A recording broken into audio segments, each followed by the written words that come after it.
పెళ్ళైనా పండగైనా వేడుక ఏదైనా పట్టు చీరల ప్రత్యేక వేదిక వారాహి సిల్క్స్.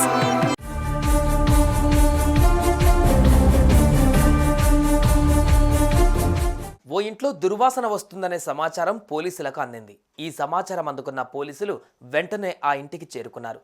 ఆ ఇంటికి తాళం వేసి ఉండడంతో తలుపులు బద్దలు కొట్టి తలుపులు తెరిచారు. తలుపులు తీసిన పోలీసులకు ముక్కులు బద్దలైపోయేలా విపరీతమైన చెడు వాసన. అది ఎక్కడి నుంచి వస్తుందా అని వెతుకుతూ లోపలున్న ఫ్రిడ్జ్ను ఓపెన్ చేసిన పోలీసులు ఒక్కసారిగా షాక్ గురయ్యారు.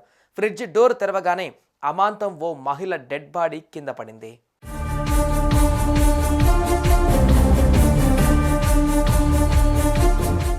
మధ్యప్రదేశ్లోని బృందావన్ ధామ్లో సంజయ్ పాటిదార్ అనే వ్యక్తి గత 5 ఏళ్లుగా ప్రియురాలు ప్రతిభ అలియాస్ పింకీతో రిలేషన్లో ఉన్నాడు.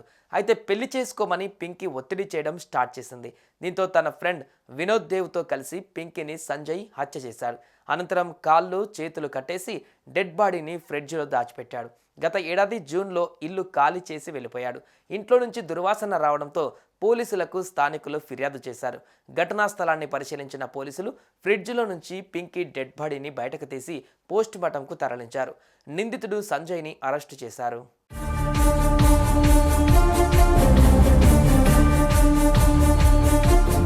ఇల్లు అద్దెకు తీసుకున్న ఒక ఏడాది తర్వాత పాటీదార్ ఈ ఇంటిని ఖాళీ చేశారు. అయితే తన సామాన్లను మాత్రం స్టడీ రూమ్, మాస్టర్ బెడ్రూమ్లో ఉంచాడు. త్వరలోనే ఖాళీ చేస్తారని చెప్పినట్లుగా ఓనర్ శ్రీవాస్తవకు చెప్పాడు. అలా పాటీదార్ అప్పుడప్పుడు ఇంటికి వస్తూ వెళ్తూ ఉండేవాడు. అలా 8 నెలలు మేనేజ్ చేయగలిగాడు. అయితే ఇదే ఇంట్లోకి మరొకరు అద్దెకు దిగారు. పాటీదార్ సామాన్లు ఉంచిన పోర్షన్లో మనుషులు ఎవరూ ఉండకపోవడంతో అతను కరెంట్ ఆఫ్ చేశాడు. దీంతో ఫ్రిడ్జ్ పనిచేయకపోవడంతో డెడ్ బాడీ దుర్వాసన రావడం మొదలైంది. దీంతో ఇరుగు పొరుగు వారు పోలీసులకు సమాచారం ఇచ్చారు.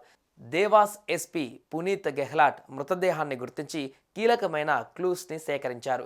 ఇంటి యజమాని ధీరేంద్ర శ్రీవాస్తవ ఇండోర్లో నివసిస్తున్నారని, జూన్ 2023లో పాటీదార్కు అద్దెకు తీసుకున్నాడని ఎస్పీ పునీత్ అన్నారు. ఆ తర్వాత ఖాళీ చేసి అప్పుడప్పుడు వచ్చి వెళ్తుండేవాడని, ఈ ఘటనలో తదుపరి విచారణ జరుపుతామని ఆయన చెప్పారు. देखिए, आज वृंदावन धाम कॉलोनी जो हमारे बीएनपी थाना क्षेत्र में शहरी थाना क्षेत्र है उसमें आता है, वहां पर एक सूचना मिली थी कि एक रेफ्रिजरेटर में एक महिला की बॉडी पाई गई है। सूचना मिलने पर तत्काल थाना प्रभारी एसडीओपी और हमारे एडिशनल एसपी और मैं स्वयं घटना पर स्थल पर पहुंचे थे। जो मकान है वो धीरेन्द्र श्रीवास्तव नाम के व्यक्ति का है, जो वर्तमान में इंदौर में रहते हैं, और उन्होंने बलवीर राजपूत नामक एक व्यक्ति को किराए से ये मकान दिया था। लंबे समय से बलवीर राजपूत उस मकान में निवासरत थे। 2 कमरे उसके मकान के लॉक थे, जो कि इससे पूर्व के जो किराएदार थे उनके द्वारा उस कमरे को लॉक किया गया था। कल बलवीर राजपूत के द्वारा उस कमरे को खोला गया था और खोलने पर कुछ सामान की साफ सफाई उनके द्वारा की गई। आज सुबह उसमें एक रेफ्रिजरेटर को जब उन्होंने खोलने का प्रयास किया तो वहां पर एक महिला की डेड बॉडी उसमें से निकली थी। उक्त डेड बॉडी को देखकर बलवीर राजपूत के द्वारा थाने पर सूचना दी गई थी।